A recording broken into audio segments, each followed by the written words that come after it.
Warning: Tattness TV may contain coarse language and mature themes that may not be suitable for children. Viewer discretion is advised. You never see it coming when the sniper hit. That's my kind of this like infinite living with a ninja strength and confidence. The sun saw me dial it in, showed y'all what time it is. Shining only common sense. Daytime is over with, nightfall. Any minute X on my list, I black and night crawl. Here and there you see me, after that a nightfall.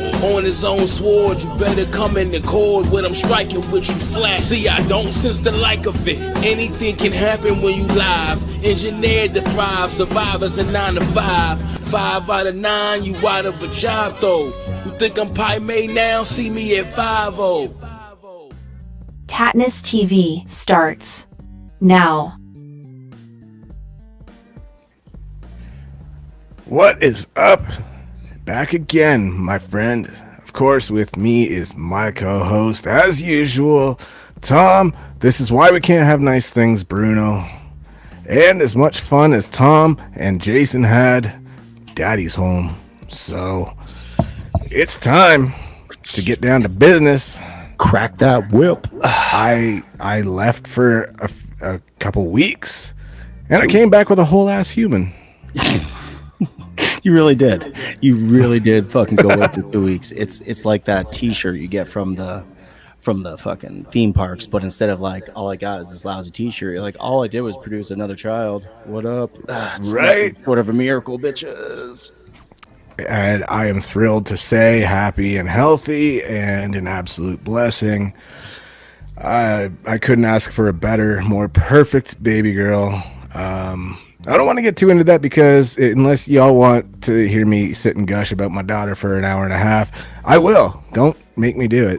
I think they definitely want to hear some about it. We don't have to get too much in the nitty gritty about the whole thing. Obviously, people understand how babies come to be, but like because I know like people were so supportive of you having to take the time off for the baby. Why don't you tell them what you've been doing with your time off since you were gone, baby? You just ruined it for me, dude. You were like, "How did it come to be?" I was like, "You see, Tom, when a man and woman love each other." Man, it was a long wait. She was a big girl and did not have, it seemed like she didn't want to come out, but it seemed more like in hindsight, I don't think she could if she wanted to. So we went to have her induced on the Wednesday and nothing. So by Friday, it was like, I gotta be straight with you. It's probably not happening this way. And by that point, she was like, you know what? I am over being here. C-section, let's go. Get this kid out of here. And so that's what happened. And it was quick. It was, before you know it, there she is. Full head of hair. And, just so sweet, man. She was 9'8". So, yeah, dude. Wow. No joke. Now, I have experience with the cesarean as well. That's how my wife gave birth to all 3 of our kids. Obviously, that wasn't your old lady's plan, or your plan. Is that your guys' plan? You as a couple, that wasn't the plan, right? You're gonna go all natural. Yeah, it's done and all that stuff. That's man. Whenever I hear people say that, because I've only experienced the one way, I always get so nervous. I'm like, oh, that sounds dangerous. I don't know, but I mean, clearly we've been doing it this way for hundreds of thousands of years. And like, calm down, Tom. Biology's got this under control. But does that ever make you think about people that give birth in crazy circumstances, like in the back of a taxi or anything, or have to do it by themselves? Does that type of shit make you think about that? Because it makes me think about that. Yeah, dude, that's the one thing I always hope to never run into. I don't love the C-section idea, even though I've had experience in the past. I've been there for my other daughter was a C-section because she was 9'3". So Skylar has surpassed Lexi in ounces, so she was 9'8". And still, even though I wasn't going in blind, like I now know how this goes, I still didn't love it. It was nerve-wracking. I think more too when you love somebody as much as I love her. It's like you see how terrified they are because they don't know what to expect, and it just you feel like you have one job and that's comfort, and yeah, it sucked. You know what I mean? Like you're nervous for them because a lot of shit can. They're having a major operation, and not like it's like of course it's to save a life, it's to save a couple lives at that moment, so it makes the decision much easier, but it doesn't change the fact that it's still a major surgery that you're kind of just thrown into. Because I'm sure by the time you guys were ready to be induced and all that, you guys had it in your head like this is how we're going to do it, and you prep yourselves, you plan, you watch videos, you read, and then at the last moment, the fucking final hour, they're like, so this is not going to work as planned, so we're going to do it this way. And of course that makes anyone nervous. Now I know that when we had ours, we had to stay in the hospital. I think it was a day or two with Ileana, the oldest. We had her on in between me and my wife's birthday. My wife's birthday is January 14th. Mine's January 17th. January 10th, January 17th, and we had Illy on the 14th, and we got to go home on my birthday. So that was 3 days in the hospital. How long did they make you guys stick around the hospital for? So we were there from Wednesday. Friday was a C-section. Then we found out on top of that, they want you to stay 48 hours. Mm-hmm. We were like, hell no. We left Saturday afternoon. Like that was that. Yeah. Whoa. And my wife, being the trooper that she is, was up and like moving around doing shit, and just like stupid C-sections can't defeat me. Like, I hate to mention again, major operation. I hope you like tied her to the bed, and not in that way, but maybe in that way. I don't know. That's how you got here in the first place. But yeah, like she was up walking and things of that nature that, you do everything you can. I'm like, you're not lifting nothing. You're not doing this. You're not doing that. But at the same time, if she feels comfortable enough to get up and stretch after being days in a really uncomfortable hospital bed, I'm not going to be the one to be like, you can't do that. Stay, seated. It's a good way to get stabbed, then we'll have matching wounds. So stabbed. Like, did you get to cut the umbilical cord? No. I didn't do.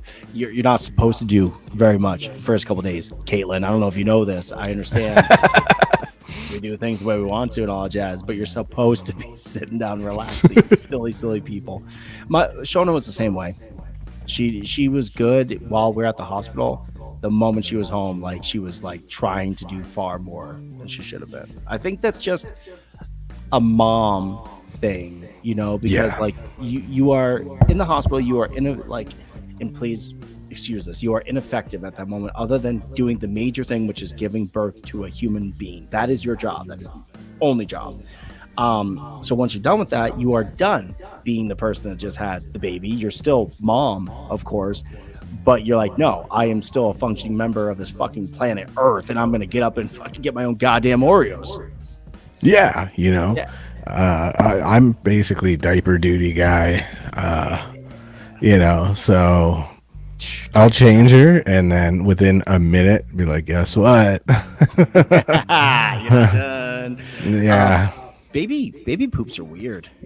They like when they first like come out, they're all like blackish, and then they're like yellowish because they got like the breast milk and obviously the iron and all that stuff. The first time I saw it, I was like, what is going on with my baby? Like, what is she eating? Is this like the thing like in Alaska or Antarctica and shit? She's gonna just open them like, right. Kind of does happen when they shit themselves. I remember, speaking of baby shit, like we brought our oldest to go meet my grandparents. It was a big deal because this was the first no, it wasn't the first great grandchild. It was the first great grandchild on my part of the family, and we were going down to see my grandfather, my grandma, and all that type of stuff down in South Jersey. And I remember we were driving in our car, and Illy, she was just drinking away the breast milk, doing the whole thing. She shit herself so badly that it was like in the front of the onesie up to like her chest and going up all the way to the back of the onesie. And there was no salvaging that onesie at that point, brother. That thing got snipped right off her, and she's happy as a clam. She's like, this is great. We're like, yeah, great. Yeah, so excited. It gets that way sometimes with Skylar. It's not so much. It's a little more thunder than lightning. You know what I'm saying? There's sounds like a shotgun blast, and then you look and you're like, that's it. It's why am I wearing this full body condom right now? What is going on? All sizzle, no steak. You know what I'm saying? Hey, Caitlin, turn off the incinerator. We don't have to burn the clothes today. Maybe it's a sign that in the future for my career, she's gonna be like my hype woman. You know, she knows how to promote the hell out of something, but it's not great. You know what I'm saying? It's a great fit. Horrible. Fuck, that's horrible. So everyone's home, everybody's happy, everyone's healthy. She's obviously great. She's gaining the weight. Do they make you go do? How often are those follow-up checkups? I don't remember that whole portion very well. I know they want to see progress pretty quickly. Yeah, it's not all that frequent. Like we had one a bit after she got home, and they say normally they drop 10% of their weight. She only dropped 4%, so she's healthy and she's, you know, undeniably growing. She was 54 centimeters when she was born. Like that's shy of 2 feet, man. Like that's, you know, she's a big one. So that's awesome. Well, congratulations, guys. Like, thanks, brother. I was more than happy to pull my weight for once. It was scary being you. It was so scary. You guys killed it, bro.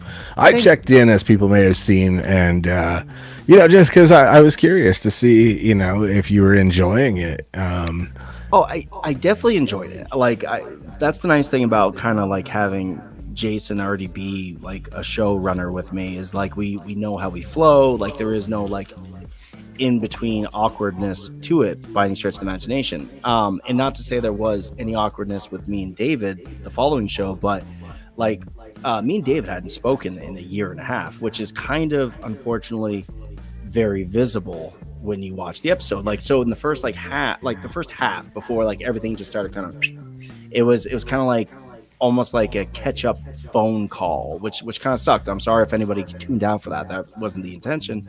It was just a mad dash to try to get something sorted out, which, you know, not a big deal.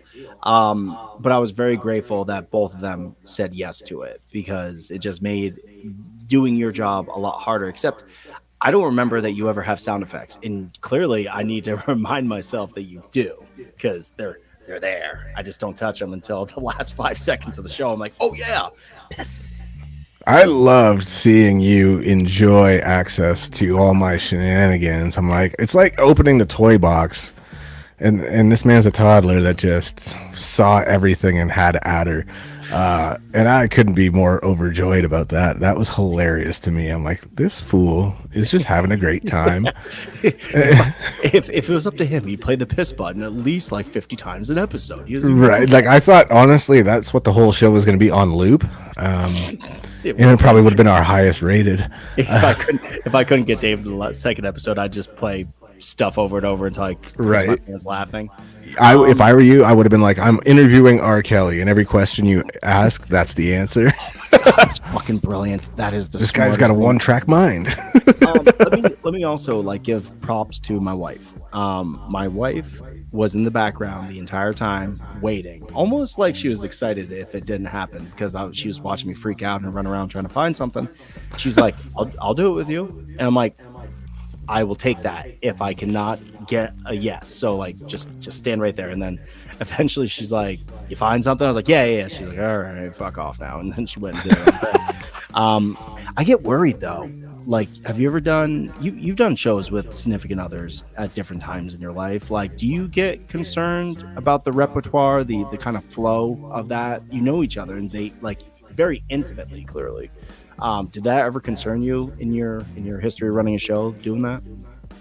For me, the concern is always their privacy, because, you know, like I said in the past on the show, when you were away, actually, I had to like tell fans, like, it's dope that you guys are that supportive and so into what I do, that you want to kind of know more on my personal level, but trying to add my wife on social media and things like that, it's probably not the move. She's not going to accept. I chose this business. She didn't. And at the end of the day, you know, I'm a public figure. I'm a target. I'm a fair game target. My family is off limits, bro. You know what I'm saying? Like, so. And this should be an example for that. Like we've had the talk. I think it was off camera where I was like, oh, I don't generally add my friends' significant others. And it was actually like you and Caitlin both were like, no, it's fine. Like fucking, you're not doing anything untoward. You're not using this for a negative. It's just this way we can actually communicate more effectively, Tom. Stop being a 1930s fucking boner and just fucking accept the friend request. Right. Like you and your family are family to me. So, I mean, I never even thought for a second that would be, you know, in any way weird. I think it's just the climate we live in, you know, like I get a little concerned like when I know somebody and then all of a sudden like they friend request my wife and I'm like, you're a single dude, why are you friend requesting my wife? Like, okay, that gets weird. Yeah, it does. And you don't want to look like the guy that doesn't trust people, or you don't want to look like the person that's like, I'm skeptical of everybody's you know, mindset when it comes to things like this. But to be fair, like I'm also a guy who knows how the world works, and unfortunately even people that you trust, you know, the most in this world are sometimes shitty. It's just the way it is. Yeah, we've all seen it.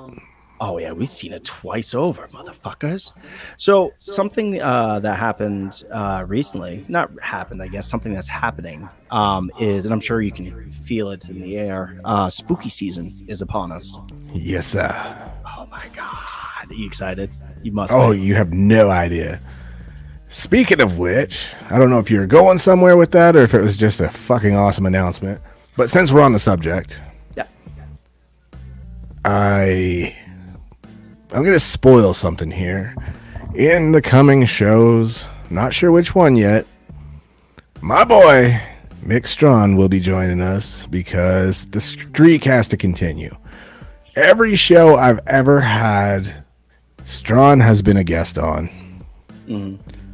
And I know at this point everybody damn well better know who Strawn is, because I guarantee you've seen his work, you know. Everything that we grew up with, like our whole childhood, is his resume. So it'll be awesome to have my brother Mick Strawn back on the show. I reached out, you know, in passing, and he was like, I'd love to do your show. I'm like, you always fucking do my shows. He's been on the radio show. He's been on the Halloween special for the radio show. He's been on the old. Yeah, see, I remember I set that up for you, and I was like, hey, I know a dude that, you know, you'd love to fucking talk to him. He does a great job. So, Mick, if anyone first of all, don't feel bad that you don't know who Mick is, but if you follow Keith, you should definitely know, because he's, you know, Keith is a big supporter of Mick, and Mick is a big supporter of Keith, which is fucking awesome. A lot of those times in these relationships, which are, you know, to be fair, I'm not trying to toot anyone's horn, but you're both celebrities in a way. You have the career that you have, and like you're a little bit more kind of like laid back with your career. But Mick, you know, for a long time, Mick was just pumping out movies and shit with people and like being like balls deep in the industry. So usually when these type of relationships kind of happen, it's always one side or the other that's more supportive, that's, you know, more vocal, whatever it is. And that's not the case with you and Mick. I've seen him be a big cheerleader for you, and I've seen you be a big cheerleader for him. So it's a beautiful thing. Yeah, you know, it's funny with Mick. Like when I met Mick to get him on the old show, he was literally the first guest on the podcast back in the day. I wasn't going to do guests, and then I hit him up and he was happy to do it. And so I was like, cool. And then like 2 minutes later, he calls me out of nowhere, like cold calls me. And he's like, hey, I know you. And I was like, we've never met before, dude. And he's like, no, I mean, like, I know who you are. I know your work. I fucking dig what you do. And I was like, oh, shit. And we got to talking and had a great conversation. We were just like brothers immediately. Had him on the show, fucking brothers, you know what I mean? And then had him on the show several other times. And then the radio show thing, I transitioned over to that. And Halloween's coming, so I'm like, I know who to get. So I got him and Joe Castro on.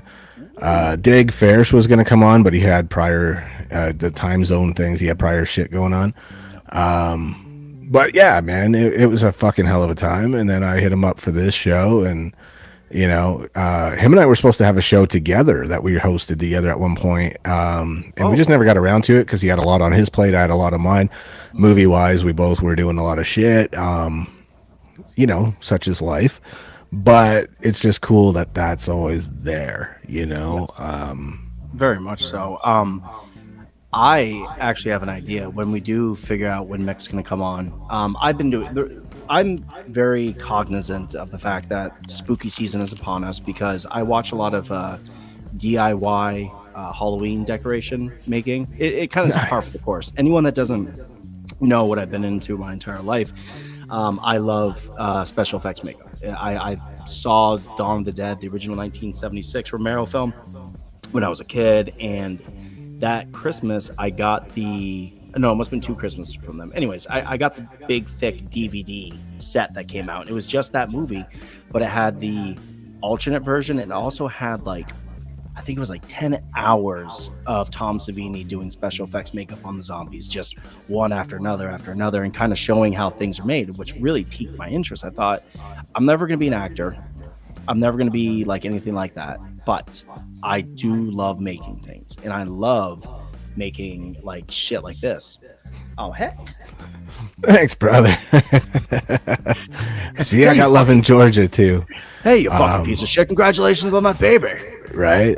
Romero's son is a friend of mine as well, and he does the same thing as his dad, so that's cool to see. So, sorry, let me just finish up this. So, with that being said, I don't get to do special effects makeup as much as I would like to, but what I do get to do is I get to, every year for the last couple of years, I've been making a Halloween decoration with the kids. Oh, do you have wieners? Good. Drew knows all about that class. You stupid eyes. Fucking give me some big, thick, beefy wieners. So I get excited about making DIY Halloween decorations now. I look for a couple that are feasible, that I can give my attention to. I get the kids involved, and right now I'm doing coffins. I don't know why it never occurred to me before to make coffins. We have a graveyard every Halloween, so why don't I have coffins? So maybe what would be fun is, because Mick's from the horror world, maybe we'll get some good and bad DIY decorations and be Mick, rate this decoration, and fucking we'll see what pops. Since you're so into that, I'll do you one better, and I will bring on Nick Benson as well, who did Tremors, and he worked on Nightmare on Elm Street 4 with Strawn as well. That's how they became close. He was a makeup artist for a Slipknot video. Yeah, man, he's done a lot, so you would love to pick his brain as well. He's been on the show before too. I fucking love Tremors. That is in the top 10 horror films of all time. I would put Tremors up there. Just yeah. What's wrong with wieners? What's wrong with hot dogs? Notice that colorful fish. I did. I didn't want to draw attention to it because then she wins. I'm blind. I'm not, I'm specious. I'm blind to speciesism, motherfucker. I don't see fish. I love it. Little shout out to my boy here, Brad Pittman, who was, for the longest time, a supporter that I really appreciate. He had a show, so I became a guest on that. And now the first documentary about my life is on DVD. On his wall behind him, he has a celebrity wall thing where he has Kenny Aronoff's snare drum, my DVD, bunch of shit that you dropped the tone when you said my DVD. It was just that's regrettable. Of all the things, my guy, no, he's dope, man. Yeah, so he had said to me, he's like, hey man, you ever find yourself filming a movie in Atlanta, hit me up and you'll always have a place to stay and all the food you could want. And I was like, what a generous offer, man. So shout out to him for being such a good brother. You always love to have supporters like that, man. It means a lot, that treat you like family. You know what I'm saying? Yes, it's important because it means what you do actually like affects them in a positive way, because they don't just do this because you're I mean, some people would do this because of a celebrity regardless, but when people offer that much of their life to you, clearly what you're doing is impacting them in a positive way. So it's good to know that your art is affecting in a positive light. That's all you can hope for in the end, right? And how dare you, sir, say that you'll never do movies and shit? I would give you an opportunity in a fucking heartbeat if you're interested. So, never say never. Not to thank you. Not to act. I have something I like to write as well, but I'm a horrible writer. I'm not good at like sitting down and crunching. Like, I know people that can do a script, like just sit and do it. I can't give that much attention to anything. But the problem is, I come up with an idea and it stays in here, and I beat myself up because I'm like, that's such a good idea. Why aren't you doing something with it? Why aren't you sitting down typing it right now? But then I find like 10 other things in front of me that are, you know, more important in the moment, which kind of sucks. Eventually, like I even have an idea for a fucking Monsters Incorporated 3, which has been just driving me buck wild. I would love to sell the idea, or at least meet someone that wants to write a script. And if anybody's watching this likes to write scripts, let me know. I would definitely like to get this out there, because it's in there and I can't stop myself from going nuts until eventually it's put on paper, or I get told to fuck off by Walt Disney himself or Mickey Mouse, you know, one of these people. Oh boy, you better get the fuck out of my office.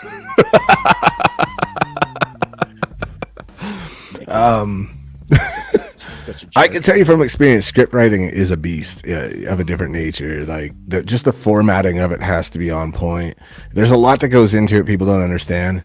It's not just about writing dialogue. You have to write the visual aspects, like exactly what people are seeing from start to finish. All the little ambiance things and nuances, you got to write it all, man. It's wild, and it's got to be formatted correctly, or they won't even fucking entertain it. They'll throw it out, shove it up your ass. Who knows? Beat you with a shoe for wasting their time. I do that anyways, just because I'm like, all right, good luck. Yeah, and well, I guess you'd be familiar. They won't use lube either. So I mean, it's losers. Lube's right? Best. So, anyone that's watching, by the way, or watches in the future, as you can see, I got all this stuff behind me.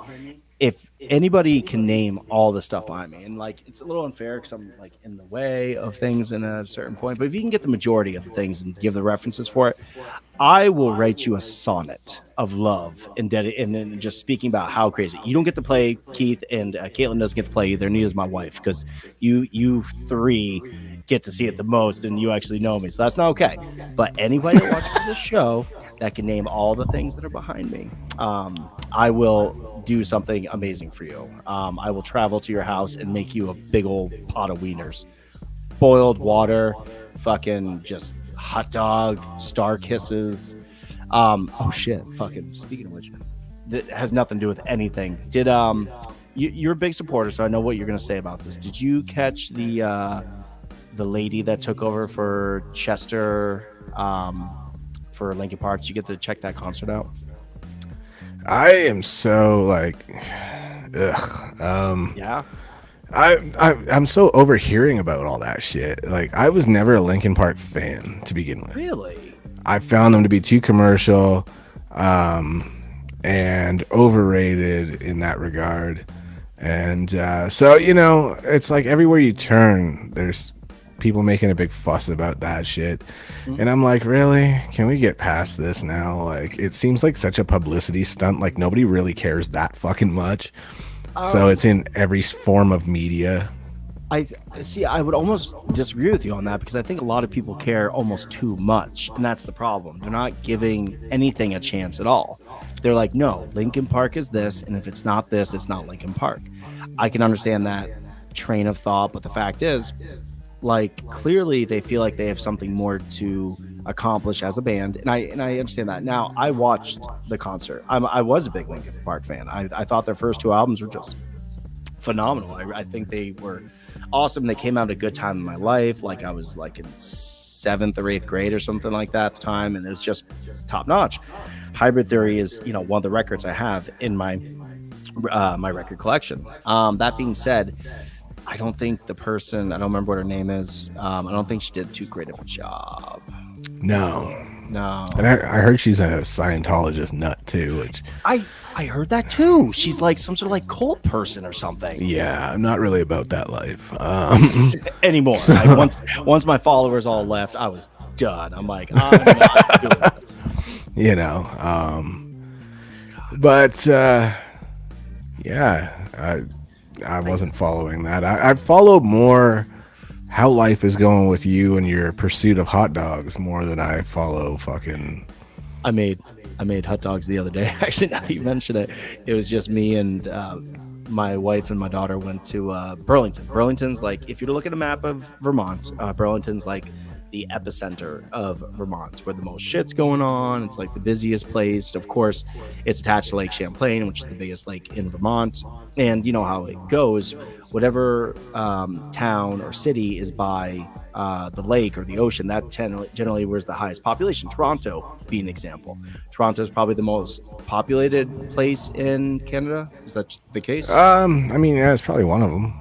Probably certainly. one of them. And they're attached to a major lake, so that's why. That's kind of anywhere that can get to the water, and trade and all that bullshit. So Burlington being what it is, my wife and my daughter went to go do some shit down there. It was me and my two sons, our two sons, and they were like, "What's for lunch?"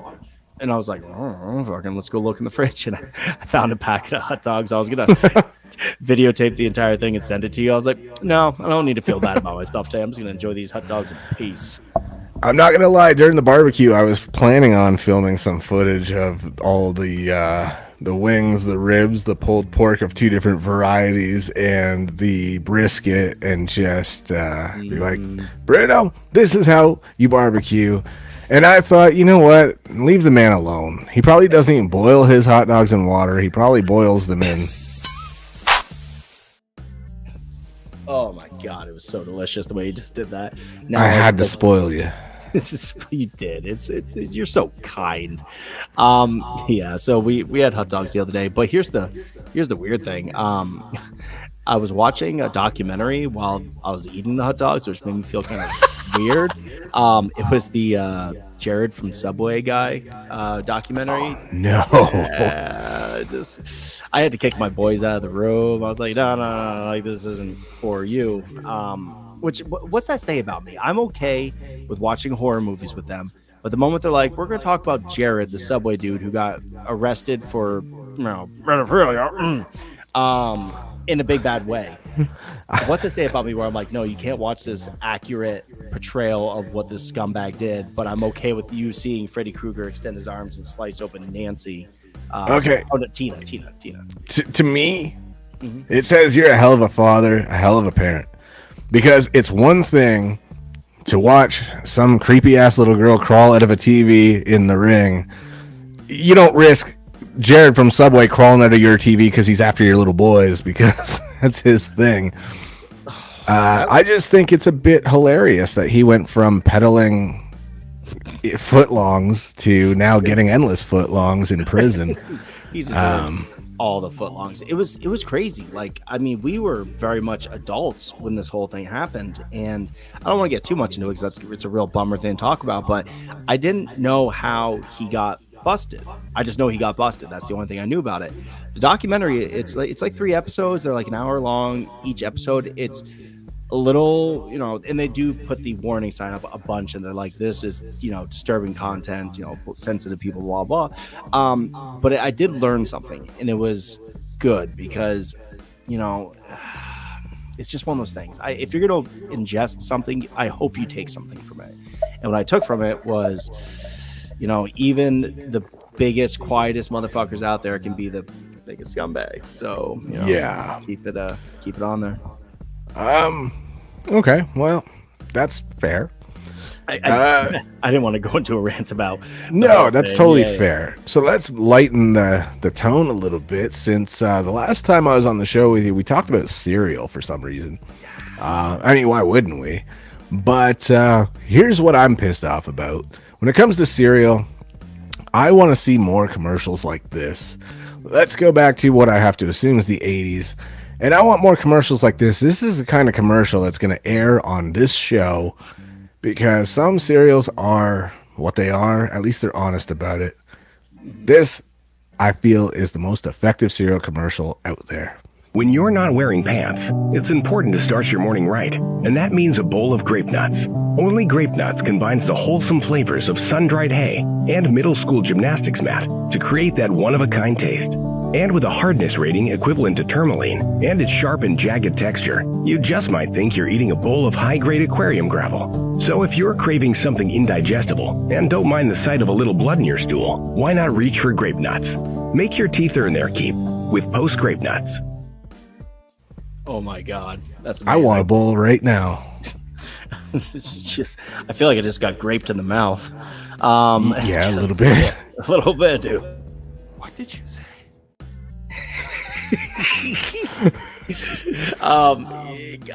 Yeah. So obviously that was a parody. Did you make that? Tell me you made that. I wish. I thought that was okay. real. It was accurate as hell. I thought it was. You mean that wasn't legit? I've had grape nuts before. That was accurate as fuck. I thought that was real. I'm like, hey, y'all buy 2 boxes just because you're straight up with me. So shit. Without adding that, what's your least favorite cereal of all time? Now that we've talked about grape nuts. Oh, I'm gonna take some heat for this one. I'm not a fan of Fruit Loops. Really? Yeah. Like the flavor, clearly. Yeah. Yeah. Interesting. Garbage. You would hate my vape flavor because literally it's we're not sponsored by them at all, but it's called Breakfast Club, and it tastes the way that Fruit Loops smell, which I love because people try to make things taste like things. Like vapes have always tried to make something taste like, banana custard or hot dog water, whatever it is. But this tastes the way that Fruit Loops smell when you open a bag of Fruit Loops and smell it like you're a 6th grader and you just got out from underneath the bleachers with Colleen. You enjoy that smell, and that's what this tastes like. It tastes the way the Fruit Loops smell. Fruit Loops, that's so daring. When in your life did you realize you're like, no, Fruit Loops are fucking hot garbage? Like, as I was a kid, man, I didn't like that shit. Whoa. Even Fruity Pebbles, I was like, fuck that. Give me the Cocoa Pebbles, bro, all day, every day. Yeah, that's because Cocoa Pebbles are the fucking greatest thing on the planet, but Fruity Pebbles aren't bad. I mean, they're not great. I am a Count Chocula guy. Really? Yeah, to the death. Whoa. Yeah.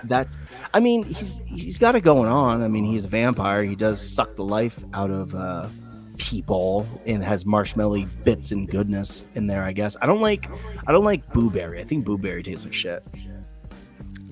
Compared to Frankenberry, I'll agree. Oh, sorry. Is it Frankenberry? What am I saying? Blueberry there's both. Stop it. There's not. Yeah, Blueberry's the blueberry flavor. Yeah. Frankenberry's more of a strawberry-ish. I'm a big fan of Captain Crunch because he's a military man and knows how to shred your fucking mouth all this shit. That is hilarious. You got to be hardcore to eat that shit. It's not for the weak roof of mouth, I like Peanut Butter Crunch. I think Peanut Butter Crunch, if there's a Hall of Fame for cereal. That's a good one. That's a good one. Peanut Butter Crunch would be on there. Cocoa Pebbles are on there. I'm a big Frosted Flakes fan. Major, yeah. Dude, so good. Like that milk afterwards. Yeah. Oh, solid. Top notch. Bro, speaking of which, have you ever tried, I mean, you wouldn't because you're a guy that really pays attention to what you put in your body, but did you ever see that cereal flavored milk they were selling for a minute? Oh, I think I heard about that. Dude, not sure I've had it though. For anyone that's not in the know, they would take very good tasting cereals that produce a really good milk, and they would give it to you in like a little quart or whatever the fuck it was. Like there was Cinnamon Toast Crunch ones, there was Cocoa Pebbles, there was a couple other ones. Fruity Pebbles are disgusting. Fruit Loops are the only option when it comes to fruity cereal. Oh no, there's now going to be contention in the Tattness house. Hey man, I mean, I agree to one half of that. The other half is hot garbage, but whatever. I got nipples. Can you milk me? This just got weird. And I haven't forgotten that last time I was on the show with you, you asked me if I've heard of or like Cinnamon Toast Crunch. And I'm like, what a disrespectful question. I'm a grown-ass goddamn man. Of course I love Cinnamon Toast Crunch. Oh my gosh. So I have a problem with cereal. It's a real habit. If I get a box of cereal in the house and like nobody's touched it for a week, I'm like, oh, clearly this is Dad's cereal. Now you all had your chance to have your breakfast, and now Dad's gonna have a big old bowl of love at midnight o'clock. We also have French Toast Crunch, which is pretty badass. Yes. I think it's called Quebec Toast Crunch over there, right? I will fight you, sir.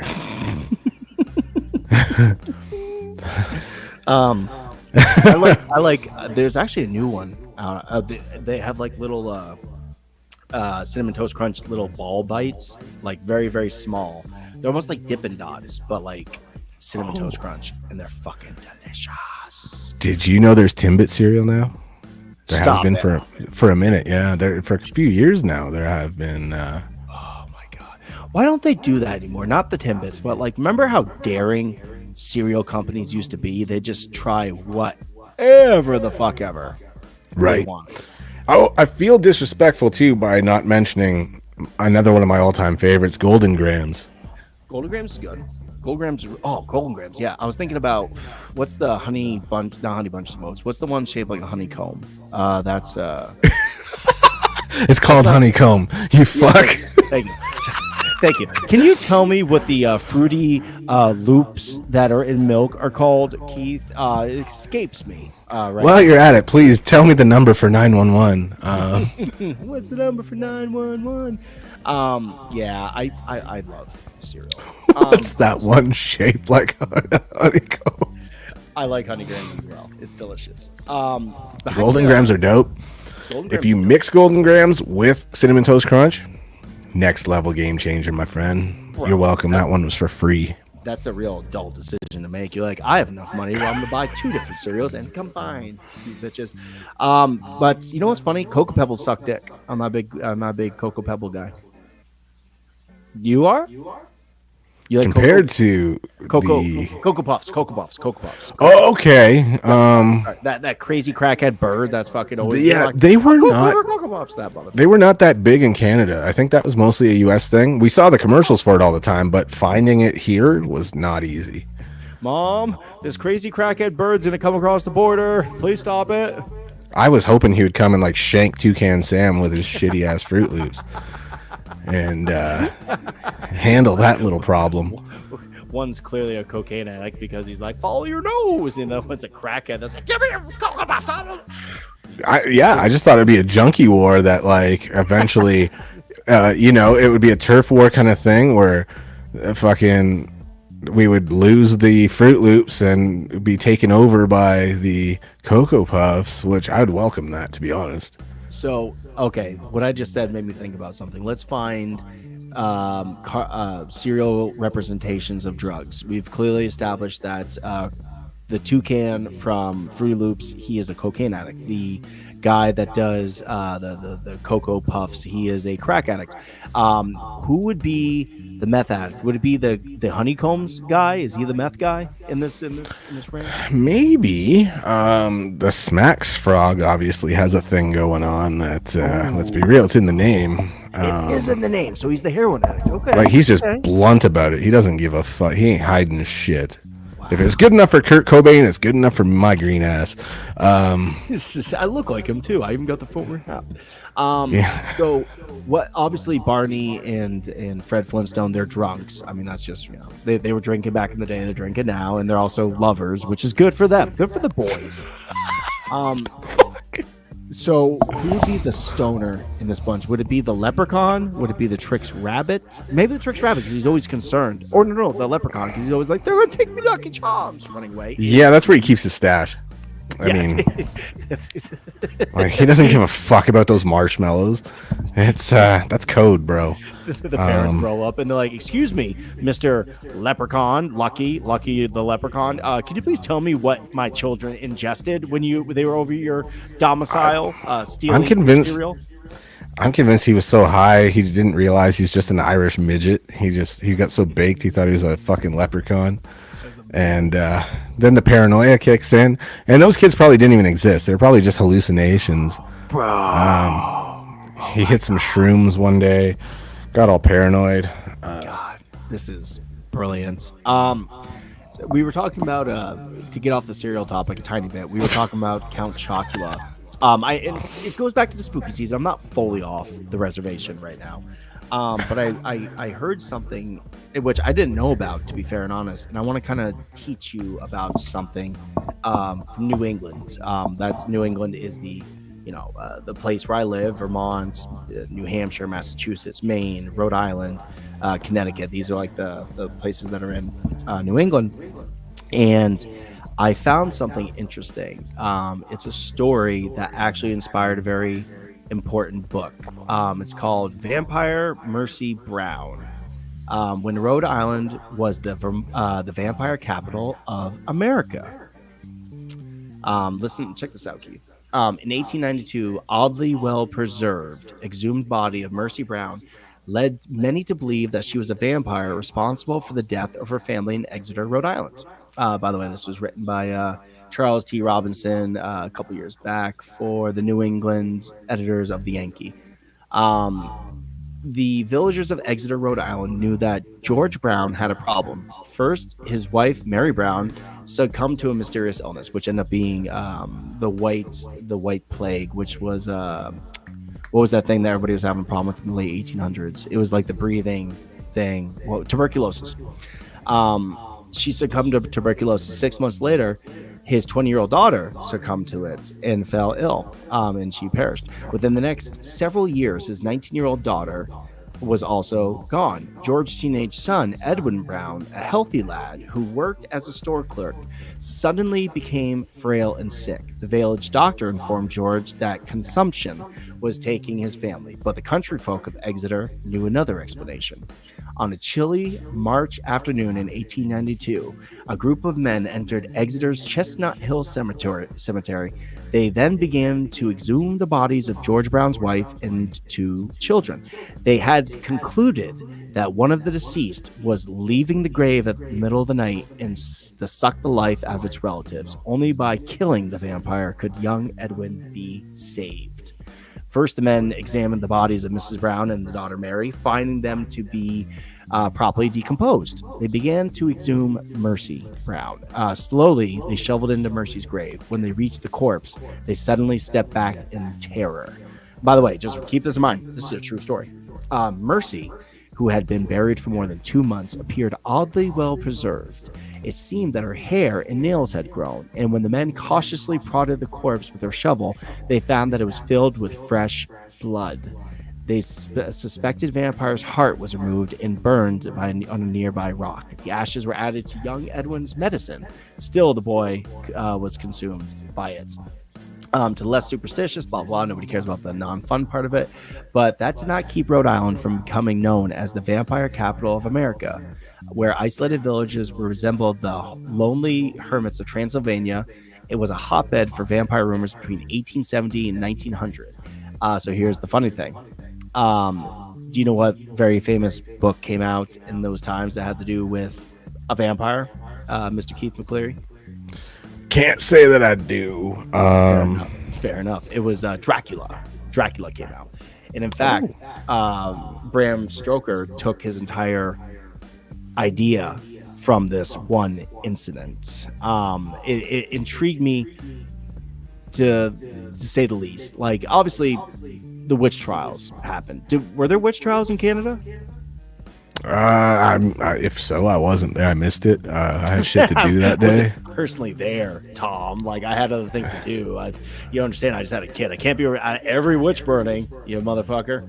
I know in England there was witch burning. I know in New England, New England, there was witch burnings. I know that there were lycanthrope hunts going on in England. And now this documented case of vampirism tells me that we also had vampires going on. Fucking, that's kind of crazy, right? Like, that's super crazy.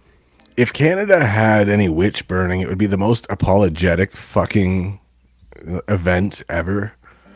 I'm so sorry. I'm sorry that we have. And the witches would be like screaming, "No worries," you know, like it's okay. I totally get it. You know, what's best for the providences are best for everybody. Stoke that fire a little bit. It's ineffective, to say the least. Yeah, you know, the natives are finding the smoke signals offensive. Vampires were so believed in back in the day that they even had vampire hunting kits that they sold at gun stores. Did you know about that? That is wild. Bro, like there is a few of them out there. In fact, I saw one on Pawn Stars a while ago. A guy brought in a box and it had a little pistol. It had 6 silver rounds. It had a stake. It had a hammer. It had holy water. It had all the things to hunt vampires. People believed it so much. They stocked their house with vampire kits. Why can't we live like that now? I mean, you could. Yeah. Why don't we? We should right now. Let's go build vampire kits. You'd probably be known as the local fucking whack job, but you know, why not? I already am. So there you go. So what's the problem? Double down and vampire kits. Yeah, get your vampire kits. Yeah. If you need to save yourself from Count Chocula. Right. Fucking speaking. You leave him alone. He's a good vampire. He only sucks cereal. His marshmallows are dope, and I don't even care for marshmallows. Shaped like bats, motherfuckers. That's right. Did I ever tell you what I told my mom I was gonna do if I got her silver set? No. Oh, okay. So my mom, she's an awesome lady. My mom is, but she was like trying to tell me one day. She was like, when I'm not here, I would like you to have my silver set. She has like a silver cutlery set, like all old people do from back in the day. And I told her, I was like, Mom, I don't need your silver set. I don't have enough house parties or dinner parties or whatever to warrant you giving me such a nice thing. Give it to one of my sisters. She's like, no, you should have it, Tommy. I'm telling you, you should have it. I was like, fine, I will take it. She's like, good. And I was like, that way I can melt it down and make silver bullets. And she's like, what? And I was like, yeah, like, I don't like being not prepared for the werewolf apocalypse that's bound to happen eventually, and I'm not going to be the guy without silver bullets, so I will gladly take your silver, melt it down, make silver bullets, and that's what I'm going to do with your silver set. She waited a beat, and she's like, I'm going to give them to your sister. I was like, good call. That's what I would do at this point. Silly lady. And what was she going to do? Hunt fucking werewolves with it? Just... No, she was gonna have dinner parties. I was gonna hunt the werewolves with it. I thought you were both probably like fucking along the same mindset. No, nobody else thinks the shit I do in my house, in my family. They're not. I like to think about like a little bit of everything goes. You know, anything that's cool, supernatural, awesome. You know, I tend to like think about it a lot, and the rest of them are like, don't you have better things you can be doing with your time? I'm like, fuck no. I'm like, absolutely not. What are you talking about? Do you not know me? God, which supernatural beings do you think could potentially exist? That's a good question. Thank you. I'm convinced demons are a thing. You're not gonna like convince me otherwise. Oh, There's too much fucked up shit that happens that you just can't really process. And there was also that really famous exorcism that happened back in the day. One that inspired the exorcism of Emily Rose, where this girl, for anyone that doesn't know, it's actually based on a true story. This girl in Germany was getting possessed by multiple demons. They have recordings of it. So if you're listening to this, you're like, Tom, you're smoking too much of that devil's lettuce. I think you're possessed with stupidity. Show, go to YouTube and type it up, and they have recordings of these possessions and like the priest coming in like trying to like exorcise the demons. It's crazy because this little girl is making guttural sounds you would never assume. Like, actually, do you think that's okay to play? Does that something that would get us kicked off if we found the audio of that? I mean, it might. Okay, YouTube's weird like that, but yeah, I mean, people aren't wrong. Bruno, Tom does hit the jazz cabbage quite frequently. I'm not gonna lie. What? Yeah, nothing to see here, people. But then again, I can't lie. You're listening to the same dude that on his old show had an entire show about cartoon bears being the scumbags of the animated world. What? Oh yeah, bro, it's in depth. So let me give you a quick rundown of that. Baloo from Tailspin was a drug smuggler. That's why he had the plane. And Winnie the Pooh walking around the woods with no fucking pants on with a young boy. Let's be real, okay? We all know what the fuck is going on there. Oh, Christopher Robin. Oh, bother. Put your manhood in my honey pot. Oh, bother. Then you got Yogi teaching a youngin' to steal. Grand Theft Picnic Basket. Now the one exception, and this is my boy, and I'll go to bat for him all the time, every day. Paddington Bear, in my view, was the Punisher of the scumbag cartoon bears. That's why he wore a raincoat. Did you ever fucking see rain on that show ever? No. He wore the raincoat to protect him from the blood of his enemies because he was going to clean up them fucking woods and streets of scumbag fucking bears, and he was not fucking around. I always thought of Paddington Bear. Did you ever see that movie Milo about the little kid? Horror movie from like the 2000s, No. Oh, it wasn't that good. So let me just break everybody's little hearts and tell you it wasn't that great. But the kid wore like a raincoat of sorts. So that's why I always thought Paddington looked like Milo. Wow, that's a really good theory about cartoon bears. Who else is a piece of shit? Rupert Blue? Bear, I think, was a kingpin. Like Blue from Jungle Book, not Blue. Well, he went off to do Tailspin, and he had that cargo plane. He was not flying for Amazon. They didn't exist at the time. That motherfucker was peddling drugs. And I don't care what anyone says. So who else is like a cartoon bear? What about Little Bear? He was also like a book. Or like the Bernstein Bears. Do they count? I think they were in witness protection because they're always in different scenarios. They saw some shit, and I think the old man was trying to get out of that life. So their original name was the Bearstein Bears, but they're like, yeah, change it. We're getting hunted by Blue. We owe him drug money, and there's like the birds. Yeah, so Paddington's gonna sort that right the fuck out. But just blood, piss, and marmalade everywhere. It's a fucking disaster. But I know a lot about bears. He's not having it. Fuck no. So demons. You think demons are a possibility? What about ghosts? Are you a big believer in ghosts? No, see, that's where you lose me, because like, why is it that every ghost sighting is like some old Victorian shit? We never see a ghost of someone in their Jordans and a fucking bomber jacket, like fucking, you know what I'm saying? Like nothing. I think we've talked about this before. We don't have to go in depth with it or anything. For a while, when Ghost Hunters the TV show came out, I was really balls deep into that. Like, it was a good show. It was a fake great as show. Shit, but it was good. Sometimes, like in the very beginning, it almost seemed like they were actually like serious about the whole thing. There's really famous haunted places all over the world. I mean, I live an hour away from one of the most haunted, like famous places in New England, which is Mount Washington Hotel. Apparently, it's haunted as fuck. Do you think we should ghost hunt? Do you think we should to go prove something to ourselves, Keith?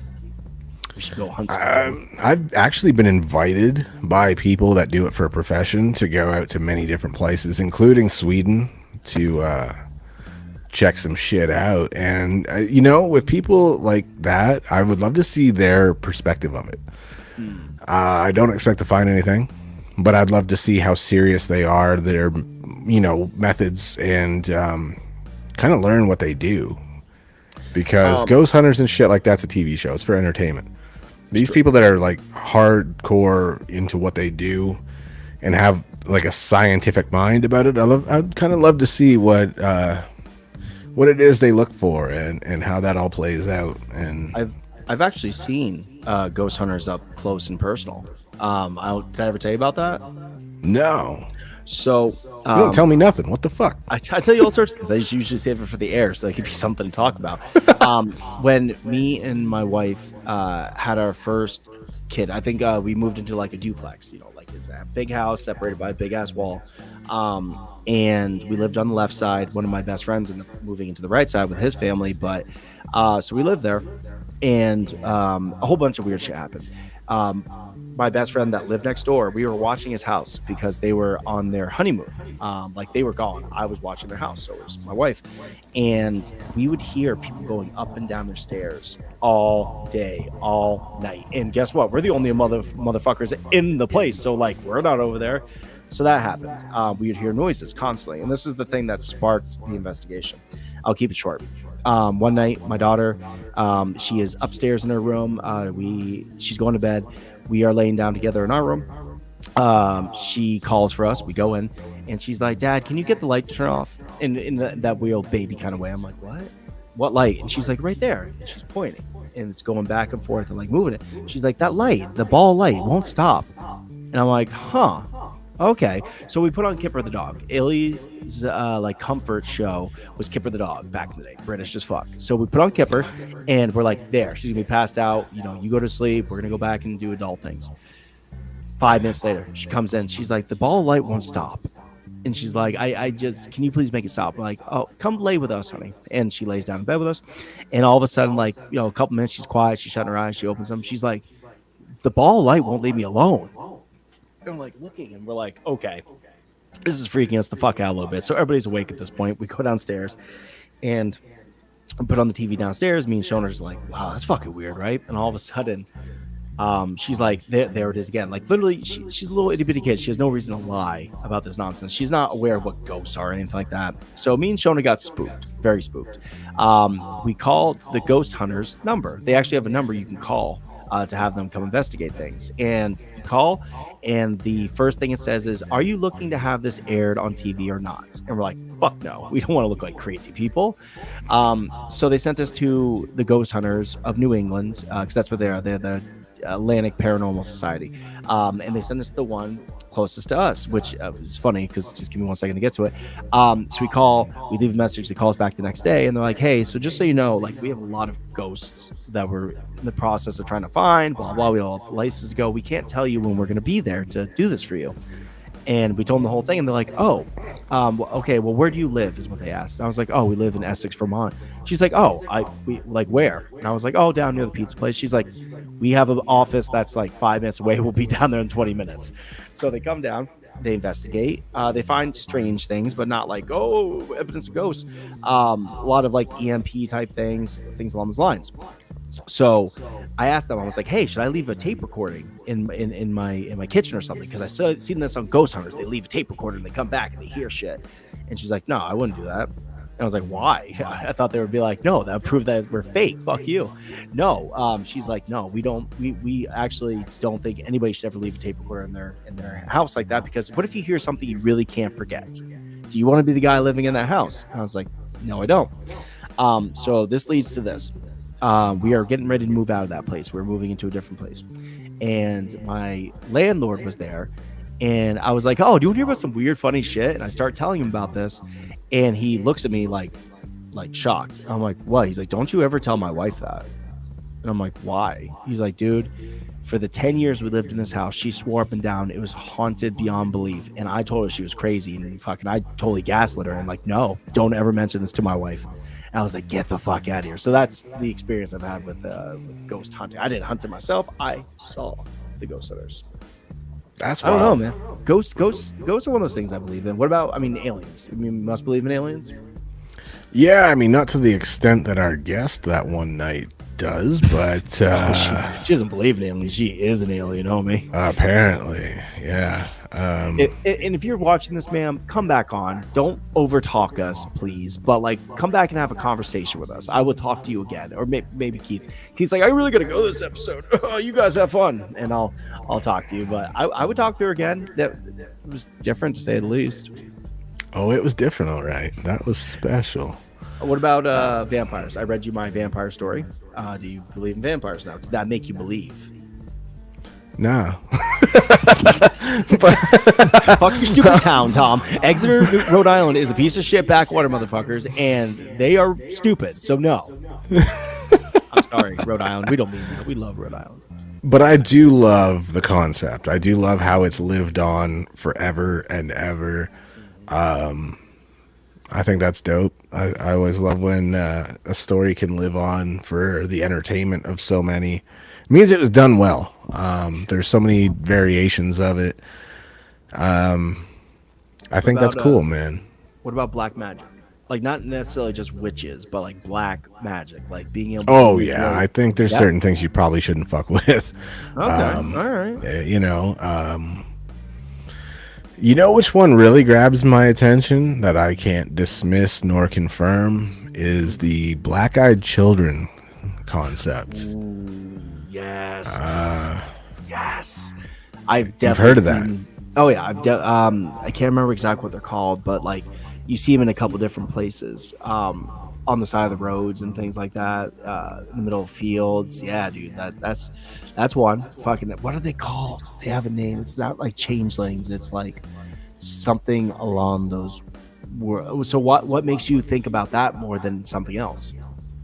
I think I'm just fascinated by the concept. You know, I think if demons are going to try to earn a person's trust, it's brilliant to go with a vulnerable child. Everybody's got a soft spot for them. It's true. You know, you see a kid in need, want to help them. You don't view them as a threat, letting them into your home. But that's what they're looking for, is an invite in, and then people realize their eyes are pure black, no color, and they're like, yeah, I just realized I got shit to do. And that's helping that's y'all why ain't midgets get away with murder, because everyone's like, oh, it's just a nice little kid, let him in the house, what's the butcher knife for? You're gonna carve a turkey?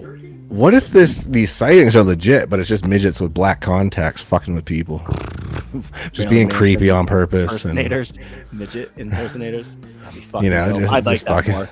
I'd be like, that'd be rad. That'd be so rad. Fucking. There was one other example. What the fuck was it? Skinwalkers. Wendigo. Oh yeah, man.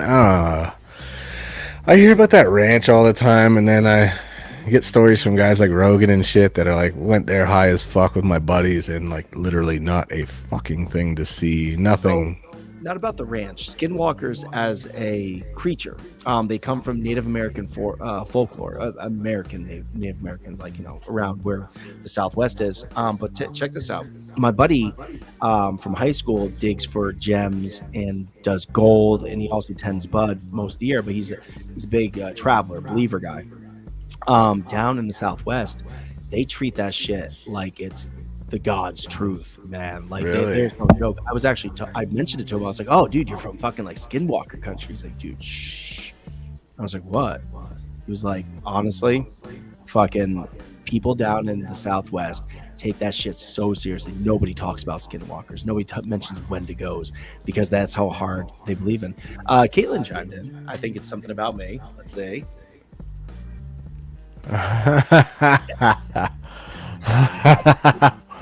Oh, good old South Park makes yet another appearance. She loves South Park, huh? Yeah, that's safe to say. Is that like her go-to comfort show? Like mine's Rick and Morty and The Simpsons, and King of the Hill and Futurama. These are like my four go-tos. Yeah, I don't know about a comfort thing. Just kind of like digs it and loves the shit they get away with. And do you have that as thing? I know you guys live different lives than I do, but like, if you've run out of things to watch and you still need to keep your brain entertained for like the last couple hours of the day, do you have a show that you're like, oh, we've seen it 50,000 times, but I'm gonna watch it again? Yeah, Seinfeld for one is from Family Guy. Definitely are mine. For her, man, she just fucking she loves those like murder shows. Oh, like Stabbed, like all that shit, like Unsolved, you know, true crime shit. Mm-hmm. And so we're at my father-in-law's once for the baby shower kind of deal, and her dad's wife says, "Oh, it must make you feel real comfortable, eh?" When she binge watches that shit. I was like, it's not when she's watching it that I have a problem. It's when she starts taking notes that I get concerned. That's when I start to worry just a little bit. How did this motherfucker get away with it? Pulls out a clipboard and, clearly my Excel spreadsheet of how to take out Keith really came in handy. It's like this. It's like Keith and Caitlin had a great relationship, and then one day it was Moida. Right. One day he said some shit, and she pulled out a pie chart as to why he should reconsider what he just said. If I can bring your attention to the bar graph, Keith is way up in price right now, while right. Caitlin's tolerance is way down here. So that's like you can see on this pie chart, this big blue area is all the reasons why you shouldn't have said that. This yellow area here is all the reasons why you shouldn't have said that, but in yellow. Making a poll of 100 Americans and Canadians, and they all think you should shut the fuck up, and you're just like, yeah, can't argue with that. Speaking of polls and voting and all that shit, were you cognizant of the fact that we had a debate last night or some shit? Oh yeah, you hear about that here all the time, man, and all the Americans getting all worked up about their options. They're not in love with any of them, to be honest. I'm not gonna lie, from what I've heard, and I follow none of it, but you just kind of get it thrown your way anyway. I haven't voted in 8 years because I don't like the candidates that much. I'll probably vote this time. I think I will. I don't like politics, but I will say this much: I feel people are starting to realize it's never been about their preferences, or they're just so blatant about it now, where it's like, here are your options and none of them are good, but who cares? The only time I've ever voted and actually been sure about my vote was when Obama was running for the first time. I was like, yeah, I actually care about this candidate. I mean, we never got to experience a JFK or an FDR or something like that would actually mean something. I think the most influential president after that was kind of around our era was probably Ronald Reagan or something. But even then, I wasn't aware of Ronald Reagan. He was just a guy. So I don't know. It makes me concerned. I don't like the politics conversation too much, so we're not gonna stay on it. But it's so combustible to have a conversation there. It's just it's like one of those subjects. If you want to keep a friend, you should never talk about right. Religion, politics. And if Cocoa Puffs or Cocoa Pebbles are better, don't ever bring up any of these things to people. They make you fight. They make you leave friends for these type of things. And you just brought up both of those things to me. What are you trying to tell me, my guy? I'm trying to tell you that you're family and you're stuck with me, so you ain't going anywhere. You can't leave me for either one, motherfucker. Yeah. All right, fair enough. I mean, is that a big deal in Canada? You have a prime minister. He's a punk bastard. Yeah. You guys vote for him, right? Not me. No, I'm not saying. Yeah, Keith, let me know. Which constituent you're most involved in. No, but there's one or two people running for prime minister. Yeah, and it doesn't seem to matter because the scumbag you don't want always weasels his way in for another run. So it's rigged, it's bought, it's there's so many loopholes that this clown got his way back in regardless of the majority vote. So I mean, we deal with the same shit you guys do. We just also have to tolerate nickelbacks from here on top of it all. There's a lot of regret there. It's so funny because when I think about Trump, I remember that really famous quote of "I never made it as a wise man, couldn't cut it as a rich man stealing." It was a beautiful sentiment, and I think it was the last election he said it. To be fair, is on this poster. So I don't know. Politics are fucking crazy, and they're gonna be done, and we're gonna have to vote for it, and everyone's gonna be unhappy. I had people tell me today, they're like, "There's gonna be a civil war if that lady wins," and I was like, "Why?" And they didn't have a good answer. Well, because ladies can't be president. I'm not joking. This was an actual woman that said this too. And I was like, "Don't you remember when they voted for the first black guy?" And she's like, "Yeah." I'm like, everybody said there's gonna be a civil war. Nothing happened at all. Nothing a president can do, with the exception of declare war on a country. Like if tomorrow our president was like, "Hey, we're gonna attack Jamaica and nuke them," I think people might be like, "What the fuck, bro? Like Bob Marley? Like what do you mean? Fucking why would you attack Jamaica? Because they have the best weed." You'd be like, "Oh, and we want it. we want all the weed." Fucking, I don't know. Yeah, man. I don't know. I really don't know the direction y'all are going in these days. You're attached to us, motherfucker. Don't you better hope for the best, because you're gonna be affected too. It's so true. I mean, Strawn wants to move to Canada because of the options he's facing with who to vote for out there. He's like, it's getting worse. He's like, I might just come to Canada instead of mocking you for being Canadian. And you show up tomorrow and fucking you go outside and there's a guy that looks an awful lot like Mick Strawn, except he has like a bear coat on and he's fucking rocking like not glasses and his hair's dyed like red or something. You're like, Mick? Sleeping like, in my backyard. He's like, no, I'm what's good not Keith. What's a good Canadian name? Help me out here. Help me. Come on, Keith. Throw out I didn't know there's Canadian specific names. How about Sorry A? Oh my god. I'm sorry. A is my name. Here's my birth certificate. And I am not this Mick Strawn that you were talking about. And you're like, I never said Mick. He's like, fuck. Hey, I come inside now. This tent is really getting on my fucking nerves and all that shit. That'd be fucking amazing. Mick would pull it off. Mick's clever enough. I bet you he could be living next door to me for like a year. I'd be like, weirdly enough, you look like a guy I know, and I would never know. And then I got killed. He would oddly find my backyard somehow too. I don't know. So, you think he'd just pop up in your backyard? Yeah, he would smell all the meat that's cooking that's not hot dogs, and he would be like, Hateful. "This is why you don't live next door to Bruno, Mick." It's so hateful.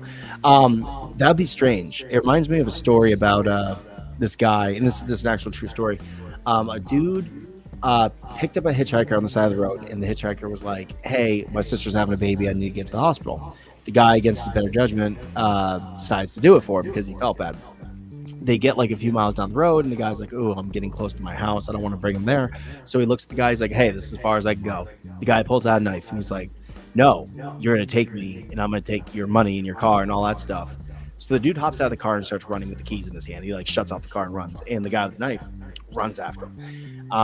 And so once he realizes that he's not going to be able to get anywhere, he stops. He's like, "Hey, I'm sorry. Like, I will take you wherever you want. You can have my keys. You can have my money, the whole thing. Just don't hurt me." And the guy's like, "Good." So they turn around. They go back to the car. And mind you, they're in like around the guy's neighborhood. The guy hops in the car, starts the car, and takes off without the knife-wielding maniac guy. He takes off. He drives around for a while, and he decides that he has to go home. Like, his mom was right behind him and stuff, so he's got to go home and check out everything. So he calls the cops. Cops meet him, and he goes back to his house. They look around the house. Nothing. And then, like, as they're leaving, the dude's like, "Hey, can you go check on my mom next door really quick?" Happenstance. The guy knew nothing about him. He knew nothing. Like, they weren't even anywhere near his house. They were just in the vicinity, a couple blocks away or something like that. That dude happened to pick that guy's mom's house and go and try to rob it. And unfortunately, she didn't make it through it. That's kind of like what's going to happen with Mick. He's just going to show up randomly. He's like, "I'm going to just keep walking until I end up in Keith's backyard." And then before you know it, he'd be like, "Oh, yeah." Yeah, I'm just gonna come outside one day. Mick's gonna be sitting there taking a shit in my fire pit or something, and I'll be like, "The fuck is this?" Mick would not do that to you. He's so classy. He would take a shit in a hole that he dug next to your fire pit. It's a latrine, Keith. That's gonna be Mick's latrine. I think you give this man a little too much credit, and he would look me dead in my eye and be like, "What? I'm just putting a log on your fire." Like, oh fuck. My God, I thought I was doing you a favor. Sorry. Yeah, fuck, and that's gratitude for you. You know, if I come out here raising a fucking fuss about all this. So you are a retired mixed martial artist and fighter, yes?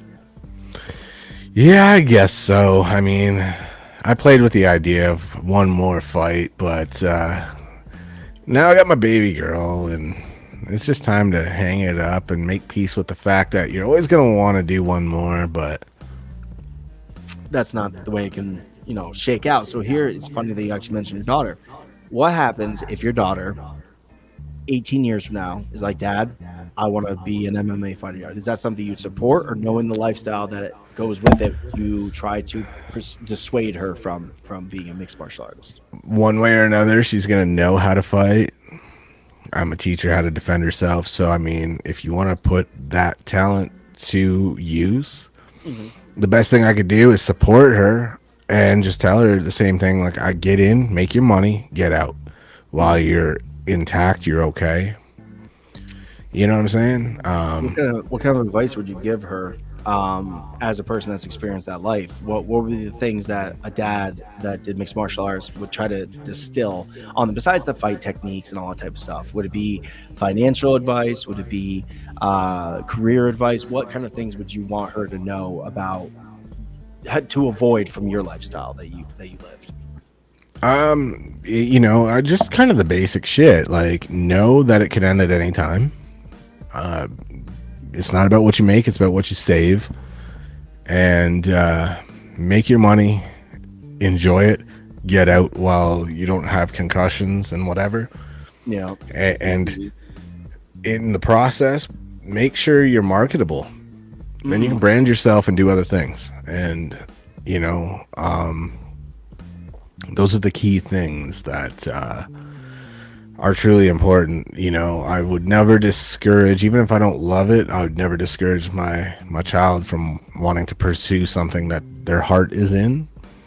And if it's going to financially benefit them, just know the nature of the beast, be smart about it, and just know when it can end. It will know when it's over, and move on to other things. But always pursue.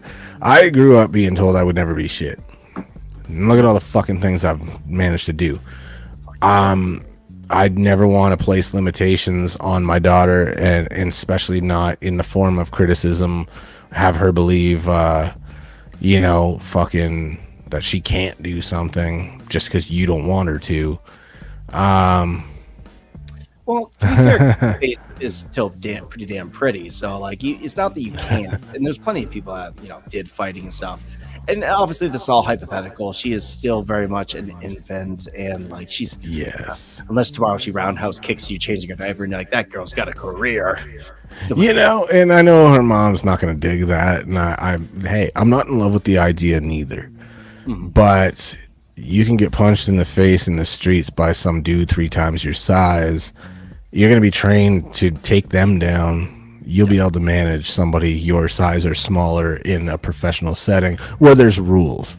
You know what I mean? And you're getting paid buku bucks, hopefully. I mean, you're going to do what you're going to do. Raising girls, I mean, like, because I'm raising a girl right now. That is one of my biggest concerns. Is I fear the day when she's not living under my roof. I don't know how things are going regards that. Like, I can't walk her down the street every day. Like, I get concerned about her walking from the end of our road. We have like a quarter mile, maybe a half mile road. Everybody on this road is my friend or my good neighbor, and like, we all know each other. We watch out for each other. Like, we have a whole like chat that we have going on, so we talk about shit. And even her just getting off at the end of the road, walking to my house, I still get concerned because fuck it, I'm like, what if this happened? What if that happened?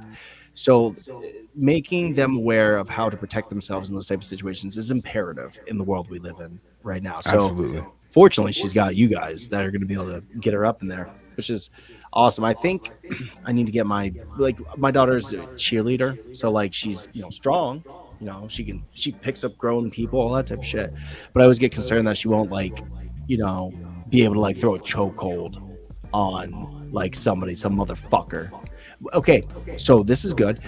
What would you recommend for a child to learn in a martial arts setting, or even just self-defense setting, that is beneficial to go against a much larger opponent? Like, what kind of things would you say these are the things you need to know if you want to survive these things?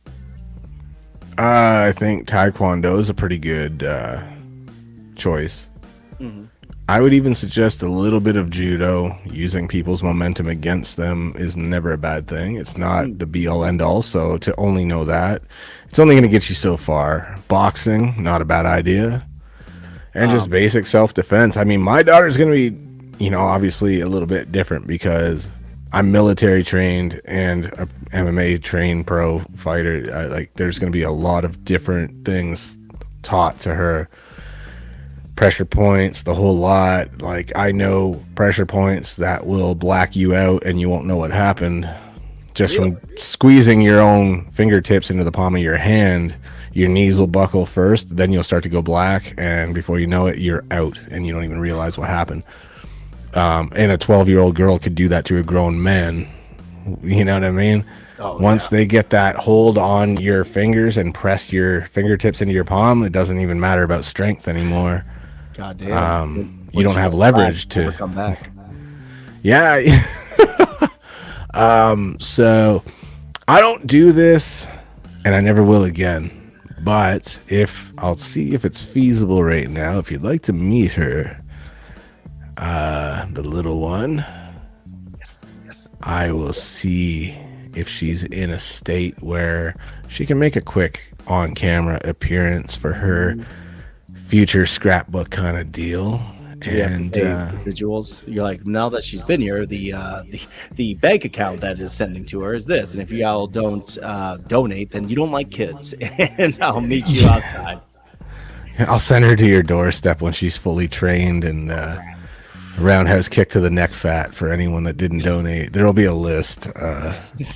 How many people want to kick some ass? You're so proud. I can tell how proud you and Kaylin are. Oh, I just love her to bits. Man, couldn't ask for a more perfect child. Unfortunately, she's eating. So that's okay. Well, next time. I'll say we're almost at the end of my mouth blabbing. Anyways, I gotta go make sure all my kids are asleep, and just make sure that they don't stay awake all night.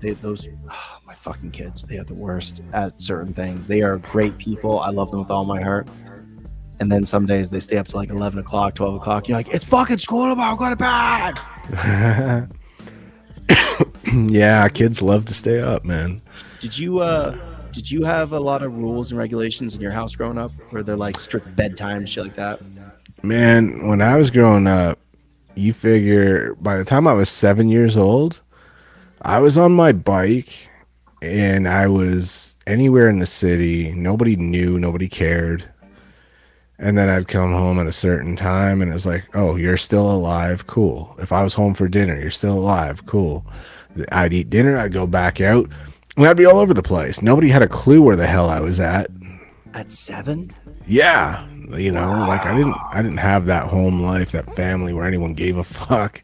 I mean, yeah, I mean, that is fair. I guess I don't remember those things sometimes when I ask the question. Just because like, I know the progression of having the ability to be like, oh no, I'll come back later. So like, I remember as a little kid, I'd leave. Where are you going? When are you going to be back? Checking at this time. And that's the way it is. And then they're very on top of it.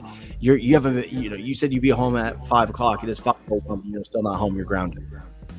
Then moves on to like, preteen and stuff like that. I could, hop on my bike in the morning, be like, hey, I'm going over Damien's and I'll be back later. And that's the way it goes. Then I remember distinctly when they didn't even ask anymore. They're just like, you're still too old to be living here now. Get the fuck out. It's like, why aren't you gone more? Very special guest that will not have that kind of life. Thank you. So this is Skylar. Baby. Hi, baby. I love you so much. Does she still have that baby smell? Oh yeah. The mic is in her face, but hello. She doesn't want to talk. Not at all. She was just eating. She's like, I am ready for a nap. Oh, look, she just opened her eyes up though. Yeah. I applaud you guys. I really do. Like, first of all, gorgeous little girl right there. Skylar, you're adorable. How old are you, Keith? Remind me again. 41. 41. How old's Kaylin? 31. 31. Wow, look at you, cradle rob motherfucker. No, she's a grave digger. She's a grave robber. Like, let's be real. She's the crypt keeper, Tom, and she took me from my crypt. That's right. You Snatched guys, my corpse up. that's so beautiful. I hope it's on a sweatshirt. Got me bone. You're 41. She's 31. You guys are like having a kid and raising them at this age is just like when I had my kids in my mid 20s and my early 20s. Like it was so much. Like it was just so much work and so much energy, and there's nothing you could focus on ever except them. Which I'm not saying is a bad thing. That's the nature of being a parent. So like imagining being the age I am right now and trying to have a kid, I'm just like, I'm exhausted thinking about it. So you guys are just beautiful. I appreciate that, and I'm gonna need that moral support because, bro, she wants a boy, so we ain't done. And if I get another girl, pray for me, because Number 3, it's not good. It's not good. The threats are real. All of a sudden I'm like, blink twice if you're in trouble. She's watching Snap right now, Tom. She says if I don't give her a boy, she's gonna Henry VIII me. Except I'm Catherine, whatever the fuck her last name is. That's weird. God damn, dude. Oh my god. Oh fuck. Yeah, I think it's about time we fucking let me. Yes, sir. Yes, sir. So on behalf of Skylar, Shut up, bitch! and Wow, she's already talking. How beautiful. And doing great imitations of The Rock. She is a career. All right, y'all. It's been fun being back. It's been different. I honestly didn't really know what to expect coming back after that long. It felt like forever. Weird watching my own show and not being on it, but you guys killed it.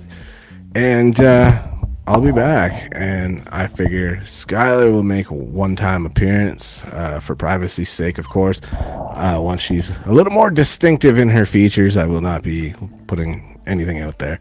So, that being said, it's been a blast, brother. Love you back. Stoked. Yeah, thanks, man. So let's get to the end of it then. We'll catch y'all next week.